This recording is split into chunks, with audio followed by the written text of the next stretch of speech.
It's the Rob Carson Show. Are you ready to be podsmacked?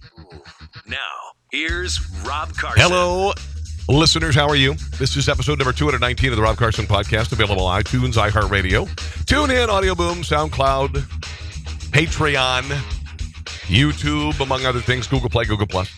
Glad to have you along, guys. It's an honor to be here, and today we've got a very action-packed show for you. We'll get to all of it in just a second. Want to say hello, of course, to my Liberty One TV viewers. Hello, Liberty One TV viewers. Glad to have you joining me today. Don't worry, I'm not going to dress like this every day until Christmas, all right? I'm just doing this. For those of you who are just listening, I'm wearing a lighted, light, is it light? Yeah, there's light. See, these light. Yeah, they're lighted Christmas sweater. There's a light bulb. A lighted Christmas sweater and also a Santa hat today. I don't know, just kind of feeling like dressing up a little bit, doing something special for you. My gift to you. Now, will you consider becoming a Liberty One viewer? Will you become a member? It's only 10 cents, 33 cents a day. $10 a month is what I'm trying to say. $99 a year. We'd greatly appreciate it. We would greatly appreciate it. So please join. It's an ideal Christmas gift for yourself or someone else. Okay. Also want to thank Dots Pretzels for being an unofficial sponsor of my radio program. You can order them online. They are available largely in the Midwest right now. Okay. In North Dakota, in the Kansas City area, but they're coming to a store near you. And if you can't get to them, just order them online because they're the best pretzels ever. I'm just telling you, you're going to want some in a bowl. For your Christmas party, for your New Year's party, they are the best pretzels you've ever had. Okay, let's get started. Happy days are here again, ladies and gentlemen. U.S. economy added 228 non-farm payrolls in November, more than the economists were expecting. Unemployment rate held at a 17-year low of 4.4%. Wage growth was slow and weaker than expected. But these are good numbers, okay? Manufacturing sector added 31,000 jobs, while its unemployment rate fell to a record low 2.6%. This is good news. Making America great again. At the end of November, guys, 2.2 million jobs been created since Donald Trump took office. At the same period under Obama, 4.8 million jobs were lost. Unemployment was 9.9%. That was not Obama's fault. That was what he inherited. But he never recovered like this. It never turned around as quickly as it has here. All right. So, good news on that front. I think. I'm looking for a job still, but, it's going to come. The other big story of the day is obviously Al Franken resigning. Talked about it a little bit yesterday, but there's much more to get to today. There's a rumor going around. This is the Conservative Journal, I believe. Says here that the buzz around Capitol Hill is that there's much more coming when it comes to sexual harassment in Congress. Michael Trujillo, a Democrat strategist, tweeted on Thursday and that CNN and the Washington Post are working on a story exposing 20 to 30 congressional members for sexual harassment. Neil King, former Wall Street Journal journalist, added to that tweet by saying, total may top 40. If true, the work of these journalists may lead to a rush of resignations, retirements, and special elections in both the House and Senate. Unreal. The hashtag MeToo movement is, I think, a very positive thing, but can also be a very negative thing. I'm going to get to Al Franken. I'm going to get to some response from conservatives who don't agree with it. So we will touch on that in just a second. One of the big things yesterday of the news was Donald Trump slurring his words. You heard about that. Yeah, Donald Trump was slurring his words a little bit towards his speech, the end of his speech. There were many people who were saying that he is on, all the left is saying he's having a stroke, he's on cocaine, he's whatever. There is a dentist near Washington, D.C., who has the answer. He's going to share, but I'll share what Donald Trump sounded like yesterday. So today, let us rededicate ourselves to a path of mutual understanding and respect. Let us rethink old assumptions and open our hearts and minds to possible and possibilities. And finally, I ask the leaders of the region, political and religious, Israeli and Palestinian, Jewish and Christian and Muslim, to join us in the noble quest for lasting peace. Thank you. God bless you. God bless Israel. God bless the Palestinians, and God bless the United States. Yeah, have that a little bit. Here it is. God bless the United States. Now, the Democrat partisans, of course, said that there are all sorts of issues. But a Virginia dentist consulted the Daily Mail in UK, watched a video, concluded that the speech sounds a lot like a loose denture plate. All right? Saliva can get trapped between an upper plate and the palate, or between the lower plate and the lower jaw. That makes the most sense, is what this person is saying. It might have been my dentist. I don't know. I used to live there. But he speculated that it's also a bit like what you get when you try to talk after you lose a filling. But ultimately, he said the denture hypothesis is the most likely. He said that the president took in air through his nose during the last third of his remarks. The dentist noted, developed a pointed lisp only when he breathed through his mouth. Instead, you don't want a lot of air rushing through your mouth when you have a loose plate. The dentist is board certified, but did not want to be made public just because of all the negatives associating yourself with Donald Trump. So that's the excuse that he's giving, and I'm tending to believe it because I don't think the president is on drugs, and it sounded like a loose plate. That's just what it sounded like. So there you go. I was looking for a bit. Yeah, here's a parody that was on the Jimmy Fallon show last night. It's pretty funny, actually. The makers of Polygrip and Polydent are proud to introduce their newest product, President, the official denture adhesive worn by Donald Trump. But remember to apply President thoroughly, or this might happen. The leaders of the region, political and religions, Or this.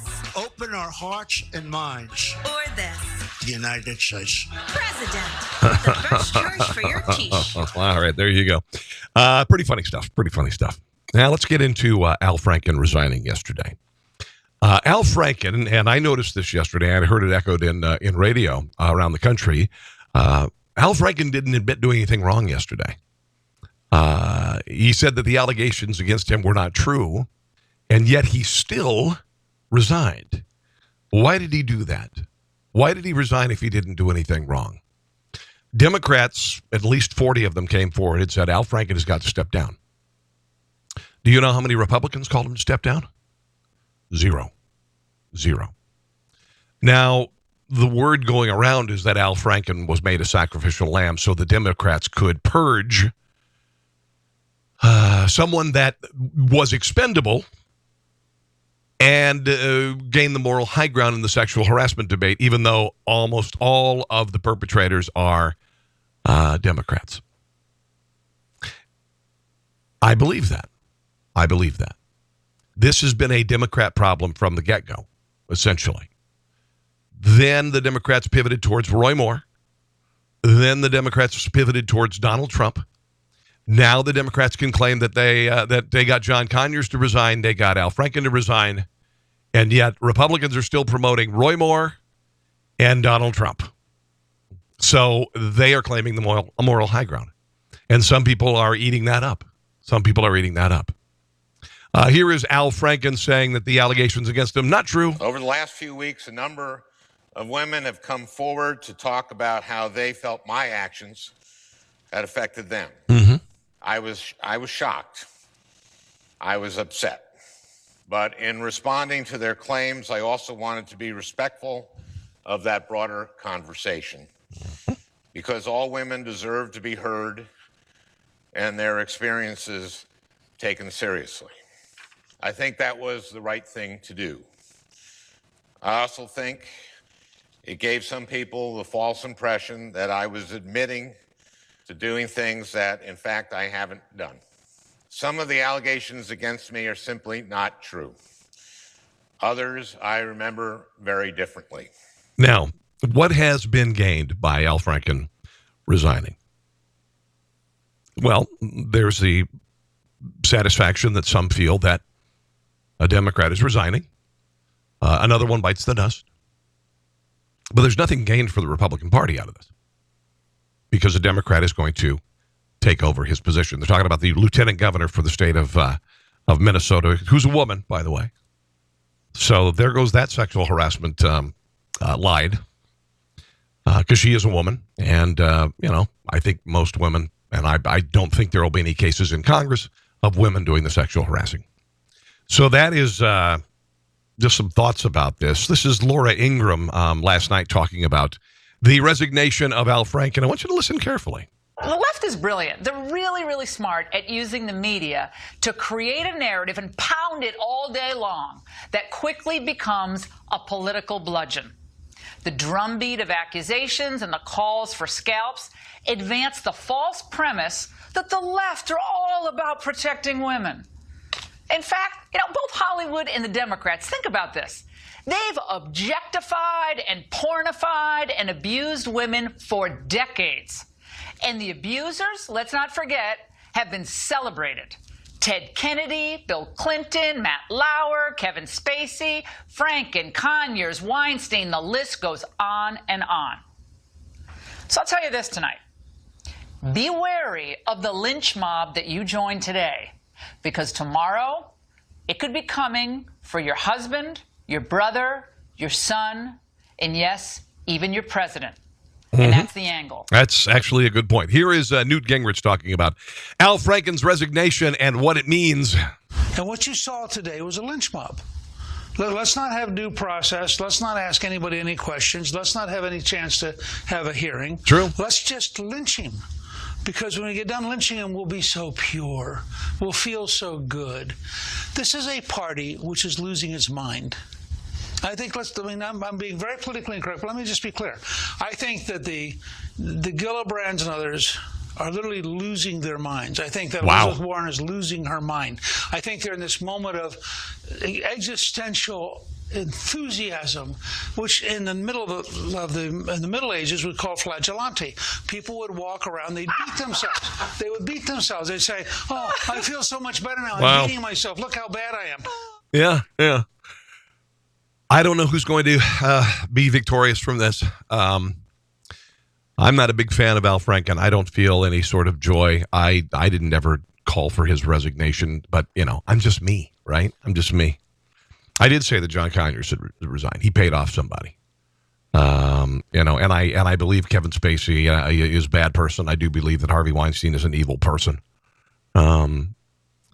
Al Franken, there were a couple things that he did that were very unprofessional and gross. Were they career destroyers? I don't know.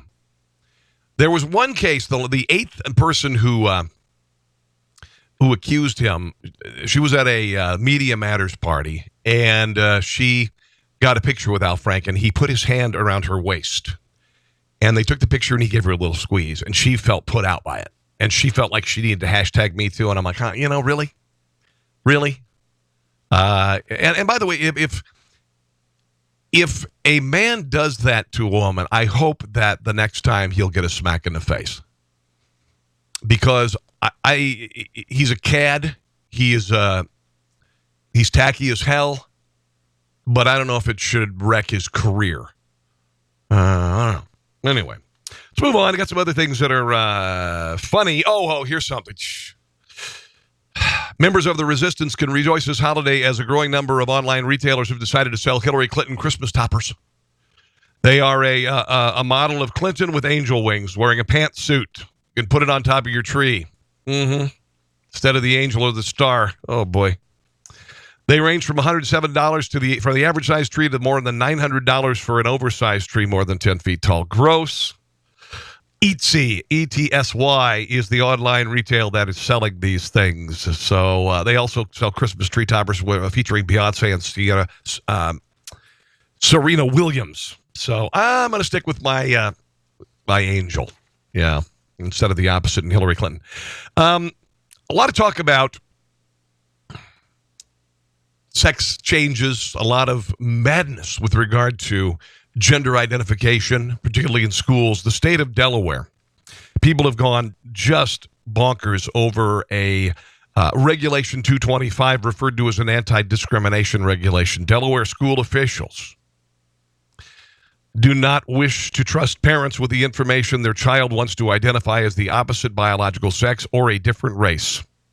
If those parents are not fully on board with their child's decision, all students enrolled in a Delaware public school may self-identify gender or race. And if the parents don't like it, they are considered non-allies. Non-allies. All right? I want you to hear it from someone who is very involved in Delaware schools. This is Nicole Thies. She's with the Delaware Family Policy Council. Here she is talking about this insane policy. The language of the regulation in Delaware actually says that students can self-identify their gender or their race at any age, at any time, and without parents' knowledge or consent if the school perceives the parents to be unsupportive or a non-ally. Okay, now what you think about that? The school is, it's bad enough they give your kid birth control without telling you, right? This is communistic. This is the school stepping in and becoming the parent, to becoming superior than the parent with regard to decision-making in the child's well-being, all right? Policies like Regulation 225, setting up parents as non-allies and non-supportive, discriminatory, or even abusive. Here's a little bit more from Nicole Thies. We are seeing more outrage about this issue than any issue we've ever seen before. As a mother, just looking at the language of the regulation, it's clear to me that it creates an environment where children are encouraged to keep secrets from their parents. Right. So, of course, we don't think that's beneficial to students at all. Dear But Lord. when we're looking at this, students being able to self-identify at any age and for conversations to be able to happen without me as a parent knowing about it because someone in the school system deems me to be unsupportive, whatever that means. Yes. Yeah, it's a real problem. And we're seeing thousands of people responding to the issue. Now, this is insanity. This is, I don't even know, I can't describe what the benefit of this is as far as education is concerned. I don't understand the benefit. I don't understand why the school is messing with this stuff. This is outrageous. This is absolutely bat crazy outrageous. A school may request permission from the parent or guardian of a minor student before a self-identified gender or race is accepted. However, that prior to requesting the information from a parent or guardian, the school should consult and work closely with the student to assess the degree to which, if any, the parent or legal guardian is aware of the protected characteristic and is supportive of the student. And the school shall take into consideration the safety, health, and well-being of the student in deciding whether to request permission from the parent or legal guardian. So, if the parents are not down with it, they won't tell them. The student is letting them identify. Governor John Carney, who should resign because he proposed this, he has announced the delay of the rule. The regulation is backed by LGBT rights supporters who, again, are freaking insane. Department of Education called this anti-discrimination policy at Governor Carney's direction so that students can learn in an inclusive environment where they can feel safe and respected. That inclusive environment is essentially for all children to learn and grow. This is according to Representative and Democrat Deborah Hefferman. She said that kids deserve to be safe in our schools and without fear of being bullied because of who they are or what they wear. This is ridiculous. Ridiculous. Most state Republicans, 14 of 16 members, sent a letter to the Delaware Secretary of Education, Susan Bunting, last month, urging her to reject the statewide regulation and allow school districts to handle related issues as they see fit. Polls show a strong majority of Americans oppose the claim that unverifiable gender is more significant than a person's sex. Most Americans also want to be polite and helpful to the very few gender dysphoric individuals who wish to live as members of the opposite sex. That is 0.03% of the population. Absolutely, absolutely out of control.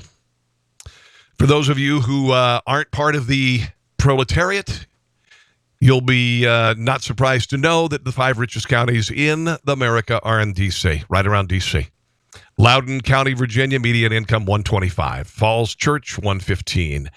Fairfax County, $114,000 is the average salary there. Howard County, $113,000. Arlington, Virginia, $108,000. That's $108,000 as far as household income.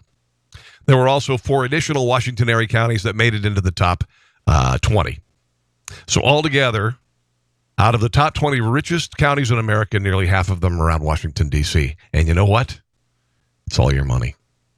You know what else? It's not in manufacturing. They're not building stuff in Washington, D.C. There are no car plants in Washington, D.C. They're not building anything in Washington, D.C. They are spending tax money. A lot of people work in really nice big marble and concrete buildings. Really, really amazing. The average household median income, $55,000. Wow. So Roy Moore is going to, I guess, some are predicting that he'll be a thorn in the side of Republicans. And Republicans, because they support Roy Moore in Alabama, is a metaphor for the Republican Party. Excuse me, the Republican Party. The Republican Party is now the party of pedophiles. That's what Democrats are saying. Okay. Jeff Flake, who is one, he is a senator from Arizona. Here's what he had to say about the long-term damage to the Republican Party of Roy Moore. Senator, what's your view of Senator Franken's decision to resign today? I think he made the right decision. I think it was the right decision. Does this set a precedent where now the ethics committee can look at past behavior? What does this mean for Republicans if Roy Moore becomes a senator? I don't know. I mean, that's what everybody's trying to figure out now. The ethics committee won't be looking at Al Franken now, but if Roy Moore's elected, the leadership's already said that they'll be looking at Roy.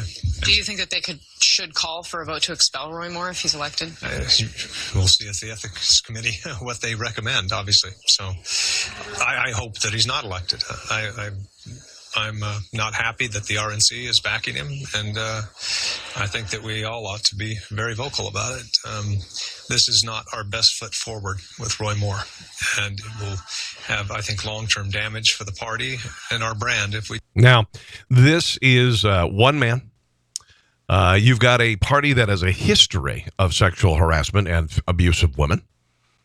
And yet their brand isn't damaged. How is it possible, Senator Flake, that one person can do this to the entire party when the Republican Party isn't voting for him? You know what I'm saying? I don't know. You can't win for losing, can you, folks? Genes linked to homosexuality have been discovered by scientists is in the biggest ever study into genetic basis for sexual orientation. Doesn't surprise me, because I don't think you choose to be gay. You may disagree. They discovered that DNA was different for gay and straight men around the genes. I won't. SLITRK5. I'm not going to say what they are. Anyway, they're real close. All right. They are close, but they're different. One of them is an important gene for brain development and is particularly active in the region of the brain which includes the hypothalamus. Hypothalamus is crucial for producing the hormones which control sex drive, and previous studies have shown that parts of it are up to 34% larger in gay men. There you go. The goal of the study was to search for genetic underpinnings of male sexual orientation and thus ultimately increase our knowledge of biological mechanisms underlying sexual orientation. And I absolutely do not believe that gay men choose to be gay. I have known a couple of lesbians who've gone straight. And I've known women who are straight who've gone gay. I've never ever met a man who had not known he was gay all his life. Okay? All right. Should we talk about the war on Christmas? You know, I thought the war on Christmas was over, but I was wrong. Colleges across America are taking the Christ out of Christmas under the guise of inclusivity. Colleges across the nation are promoting non-religious decorations and displays for Christmas. The State University of New York at Brockton and other colleges decorating guidelines advise against religious Christmas displays. Keep decorations general and non-specific to any religion. There's no other religion that celebrates Christmas other than Christianity. You know that, right? Just thought you should know. Create a winter theme of lights and color rather than religious icons, or include decorations from all the cultural traditions represented in your department. Be sure to ask everyone in the department to contribute to holiday decorating. Brockport policy goes as far as saying the Secret Santa gift exchanges should instead be called grab bags. which is kind of what Kevin Spacey is in trouble for. Other colleges are leading the word Christmas to describe annual tree lighting ceremonies. They're just calling it, like at Mercyhurst University in Erie, Pennsylvania, annual holiday tree lighting. And again, there's only one holiday where you decorate a tree, and that is Christmas. And Christmas is a celebration of the birth of Christ. There you go. I know, it's stupid. Student newspaper at Harvard University published an editorial bashing President Trump for bringing a nativity scene back to the White House grounds. Bringing back the nativity scene is a slap in the face to the remaining religions thriving within America. Placing the nativity scenes on the grounds of the most important house in the United States is sending the message that their president forgets those who do not practice Christianity. No, there's a menorah in there too. University of California, Irvine individual departments were told to have displays that diverse symbols representing a variety of faith traditions along with secular ones. It's Christmas. It happens. Nobody else celebrates Christmas. I mean, there are Jews that celebrate Christmas, okay? And there are those who just kind of celebrate Christmas as just this little holiday where there's no God in it at all. But the holiday is Christ-based. That's why Christ is in the title. Okay. You know, it's absurd. It is absurd. I'm glad that we are secure enough in our faith that people can have a war on Christmas and we don't feel like we need to blow people up, you know. By the way, Arabs around the world, Palestinians are in I think this is the second or the third day of rage with regard to Donald Trump announcing that we would recognize Jerusalem as the capital of Israel. And they always look for some sort of reason to blow up stuff and destroy things and throw rocks. It always has been that way. This is not a big surprise. It's not a big surprise at all. They've always looked for an excuse, no matter what it is. They've always looked for some sort of an excuse to blow people up, commit acts of violence. Democrats and Republicans disagree on a lot of things, but there's one thing that people can come together on. Democrats and Republicans do not like tacky Christmas decorations. Now, Republicans are more likely to wish friends a Merry Christmas in a mail greeting card. 43% of both Republicans and Democrats agree on at least one thing: inflatable holiday decorations are just plain tacky. So according to a survey by YourStorageFinder.com, Democrats more likely to approve of the ugly Christmas sweater trend than Republicans. Survey found similar levels of annoyance by both Republicans and Democrats regarding inconsiderate neighbors who have outdoor displays that are too bright or too loud. When it comes to the perennial flashpoint in the cultural conversation, Merry Christmas or Happy Holidays, the survey found a marked difference. 60.4% of survey respondents said the primary message of their mailed holiday cards wished them a Merry Christmas. There was a marked difference by political affiliation. 78.3% of Republicans opted for Merry Christmas. 47.4% of Democrats did. Does that surprise you? 16.3% of Republicans said their primary holiday greeting card was Happy Holidays, compared to 38.3% of Democrats. And that's more than just about, this is what I just talked about, the war on Christmas. Who's waging the war on Christmas? Conservatives? No, not at all. This is sad. Last Monday night, Pittsburgh linebacker Ryan Shazier tackled Cincinnati Bengals receiver Josh Malone, leaving his spine injured and motionless. He was strapped to a backboard and taken off. Dr. Anthony Alessi, a neurologist who consults with the NFL Players Association, but who has not examined Shazier, says we're not going to see him this season. He may not play football again. Says this is much more severe. This is a much more severe situation on our hands. Shazier's fiancée, Michelle Rodriguez, says, please, everyone, continue to pray the Lord's Prayer for Ryan. God bless everyone for the continued support. He was flown to Pittsburgh, where he underwent back surgery, and let's hope and pray that he is not paralyzed. But he may be, it looks like he's done for playing football ever. Drew Brees is blasting Thursday NFL games. He says that they're absolutely unsafe due to little rest players receive after Sunday games. I agree. He thinks the NFL's high injury rate is 100% a product of playing on Thursday night. He says, do you understand what guys' bodies go through in a game? and then to have to turn around 4 days later and to play. Is this smart as it pertains to guys' health and safety? No, absolutely not. Absolutely not. He says that he plans to have the issue addressed. He says when you see guys go down, when you lose guys for what you think is unnecessary just because you put them at a higher risk in such a quick turnaround, that gets you upset. The Saints suffered a slew of injuries on Thursday, last night, including running back Alvin Kamara. Left the first quarter due to concussion. Kenny Vaccaro, he was injured with groin injury. Linebacker A.J. Klein, groin injury. Guard Senio Clemente is his concussion, and defensive end Trey Hendrickson an ankle. Yeah, the turnaround is a little bit much. It is a little bit much. Brent Musburger had a tweet for the ages last week regarding the recent criticism of hits in football. The violence in football has been in the spotlight since the Monday night game between Cincinnati and Pittsburgh, as I mentioned. He tweeted, "Yo, snowflakes, quit preaching. The violent world of Sam Huff sold NFL football to the masses. The Dallas Cowboy cheerleaders gave us a little sex with our violence. Deal with it." I think he also said, "Now get off my lawn." Yeah. Grumpy. He's a grumpy Gus. Let's do a couple Christmas stories, shall we? There's a guy in Langhorne, Pennsylvania. He has been playing Santa at the Oxford Valley Mall. And this guy is covered with tattoos. And he does silly poses with the kids. He holds boys upside down, and he has naughty and nice tattooed on his forearms. And I think it's kind of funny. It's not traditional, but I think it's kind of funny. Well, they're telling him to tone it down at the mall. Act more like a traditional Santa. This is the story from WTFX television.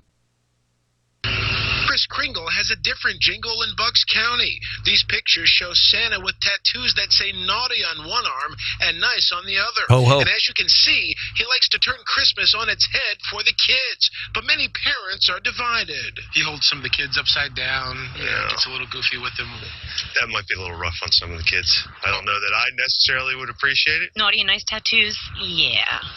Let's be kid friendly. It's why the new company managing Santa's operation at the Oxford Valley Mall in Langhorne told him to knock off the reindeer games, putting the fun on ice. Many people are upset because they love the poses and they love him flipping the kids upside down and getting on the floor with them. Megan Green is Santa's daughter and says his different style has become a tradition of its own. He's a people pleaser, so he likes to make everyone happy. He likes to do what they want, the people want. Cherry Hill Programs is the company that took over the Santa experience and says, quote, "We remain dedicated to preserving the tradition and image of Santa with authentic holiday visits for every guest to our programs. We uphold the magic of the one and only Santa for all believers by providing a consistent approach in every experience we operate, not just Oxford Valley Mall." Great. I'm surprised that in 2017 people are freaking out over tattoos and stuff like that. It's kind of, I would have never expected it in any way. Santa's daughter says he is still filled with the Christmas spirit despite the changes. He's still going to get on the floor and talk to them. He's still going to play with them. He wants that special connection with everyone's kids. Okay. Now, what I would do is be a boutique Santa. That's what I would do. If you can't do this at the Oxford Valley Mall, then you go to your own place, you go to your own studio, and parents do appointments for that Santa Claus. If you want something a little bit different, I think it'd be really good for just to get pictures taken as an adult with Santa. Say, for instance, your wife wants to get a picture of Santa. It might be funny to have her dress up and have the naughty arm tattoo sticking out. I don't know. I think it'd be kind of funny. But I understand the mall. You know, the mall. They want a traditional Santa, just ho ho ho, happy, not biker Santa with naughty and nice. But I think the guy should continue doing it. And I think he can make more money doing it on his own than he can at the mall, right? My son got his Christmas present yesterday. We decided to let him have it. He's bugging us. He's paying for part of it. It's an Oculus Rift headset. Oculus Rift. It is a virtual reality headset. It's unbelievable.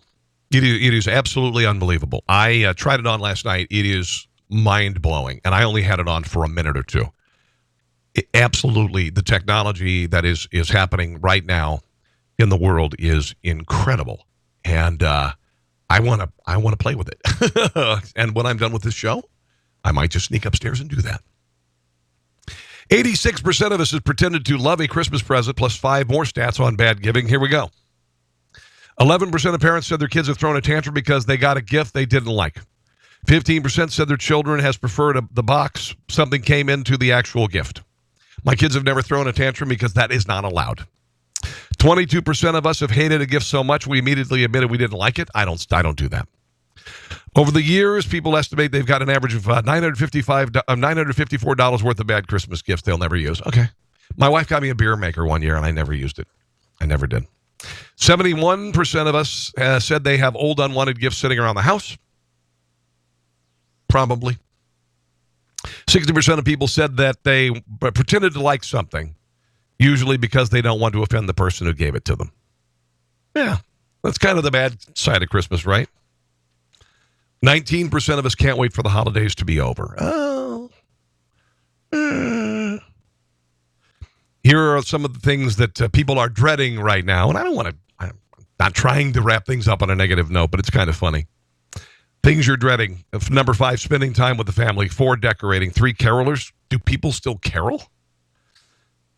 2, wrapping presents. And number 1 is nonstop Christmas music. I'm going to have to go with them on that one because it gets a little old after a while. I've got 2 radio stations in the city where I live, in Kansas City.